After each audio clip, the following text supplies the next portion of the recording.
Alright, so just getting right into it, this is a Clinique primer that I'm using on this day. It's a little bit drying, I would say, so if you have dry skin, I wouldn't recommend it, but I think it would be really good if you have oily skin. And I'm just buffing a thin layer over my moisturizer with this Sigma F80 brush, just to kind of get a nice, smooth, even distribution.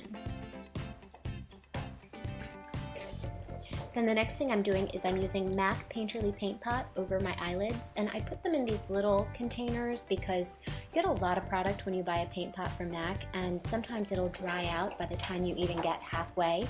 So I put them in these little containers, and then they're lighter for my kit, and also I can put a couple colors in there, and then I can keep the main jar, you know, airtight, and then it doesn't dry out and I can use it until I run out of product. So this is pretty much the same color as my skin tone. It's like a pinky beige, and I just smooth that all over the lid.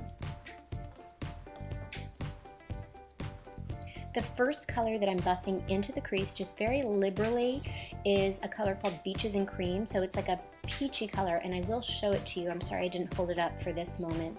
I'm taking a MAC 217, so it's kind of fluffy, but then depending on how I hold the brush, I can kind of get right into the crease. And I just want to make a nice transition line because I'm going to be putting black all over the lid. So now I'm using a darker color. This is MAC's Swiss Chocolate, I believe. And so I'm just adding that with the same brush. So it's just a slightly darker kind of warm brown. So it's a little bit of the peach and then a little bit of the darker one. And then that's just going to make things just a little easier transition-wise when I'm using a black shadow. And again, just buffing it out really, really, really well. You want that to be smooth and very, very sheer, even distribution. So now I'm going in with the black, and I've loaded up my MAC. This is a 239, so it's like a nice short dense brush, and I've just loaded it up on one side so they don't fall down under my eyes. If you do both sides of your brush, you're just going to get more of a mess to clean up under the eyes, especially when you're working with a really dark shadow. So I started really at the root of the lashes, but you can see this MAC Carbon eyeshadow, which is their black, it's really not that full of pigment. Like, you really have to kind of layer it. So then I took Makeupgeek Corrupt, which is like super, super, super black, and I went over that, and now you can see I've got a nice black lid. So now I'm taking MAC Feline, which is a great dark black, very creamy eye pencil, and I'm getting it right into the roots of the lashes and in the upper waterline, and I'm just getting that right in there so that there's no gap. With such a dark color, you don't want to see little bits of skin in your lashes. You want it to be, you know, black all the way down, so you can really get that true smoky effect, starting the darkest at the lash line, and then it's going to kind of diffuse out a little bit because this lid is pretty much going to be black, black, black. Then I'm just taking a little bit and just dotting it on the lower lash line because I'm going to be blending it out with a pencil brush and that warm Swiss chocolate again. So now I'm kind of just going in and shaping the lid. I have a very, very deep set, very distinct socket, so I have to work a little harder because, as you can see, when my eyes are closed, it looks kind of funny.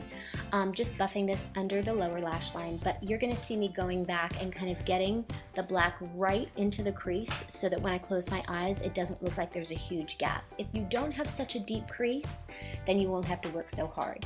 And I'm taking this pencil brush and I'm kind of just going around the eye because I don't want this to be like a winged out eye. I want it to be very contained and just very smooth. So again, I'm taking my MAC 217 and I'm just buffing right into that crease just to get things nice and smooth. And you'll have to do that a lot, and you'll notice that your brush will get really dirty, so you're going to have to clean it off a lot or switch to a new brush.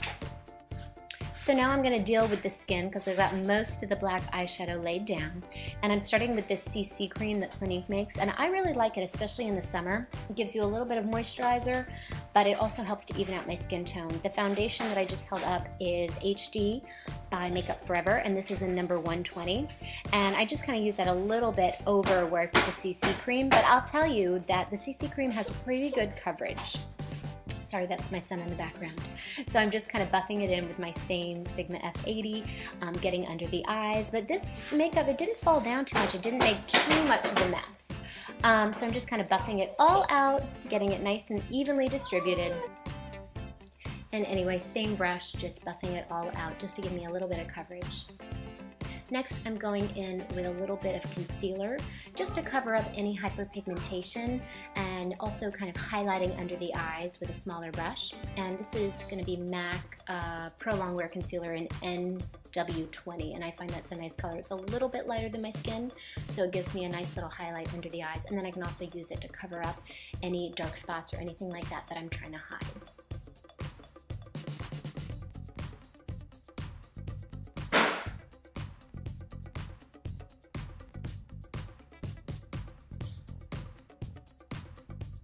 Next, going in with a brow pencil. This is a MAC Velux Brow in Deep Dark Brunette, and I find this is a really good color for my hair color, and I really like these pencils. They last a little bit longer than those skinny automatic ones, and I think the color is just perfect. So I'm just adding a little bit of highlight to the brow bone. This is MAC Naked Lunch, which is a nice shimmery beige, not too shimmery color, and just putting it right under the brows, just adding a little bit of lightness to open things up because we're using such a dark color.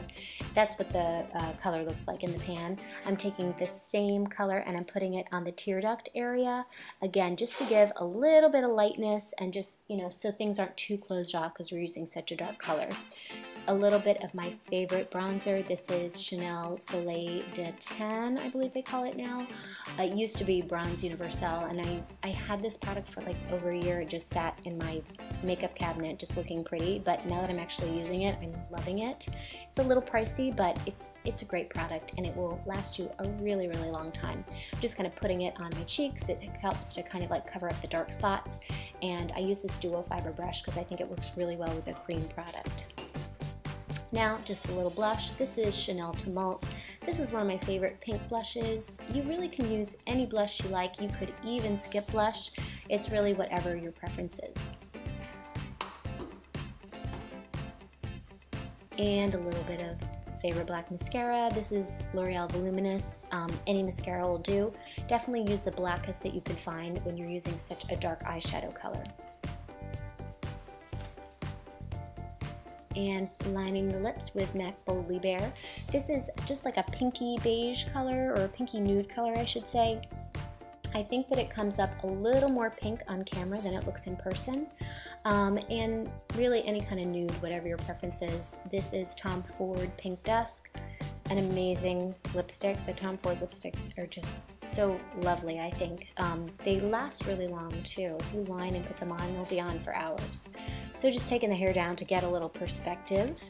And the next thing I'm going to do is put on these kind of crazy vampy lashes. I don't get to use these kind of lashes that much, so I'm bringing them out for this occasion, not before. I just want to warm up the lower lash line with a little bit of like a warm rusty color called Antiqued by MAC, and I thought that that would tie it together a little better. So these are what the lashes look like out of the box, and I'm just popping them on. Sorry that I'm off camera. I do have a video about lashes, but I'm just kind of getting them on there, getting them into place with the edge of the tweezers, and just letting them sit into place.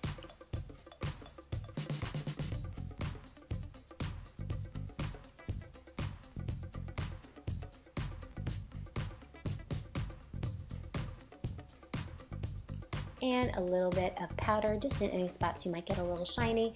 And notice I'm just kind of like patting it in rather than swiping too much over the face, because I do have blush, I do have bronzer, I do have foundation. I don't want to move any product, I just want to kind of tone down the shine.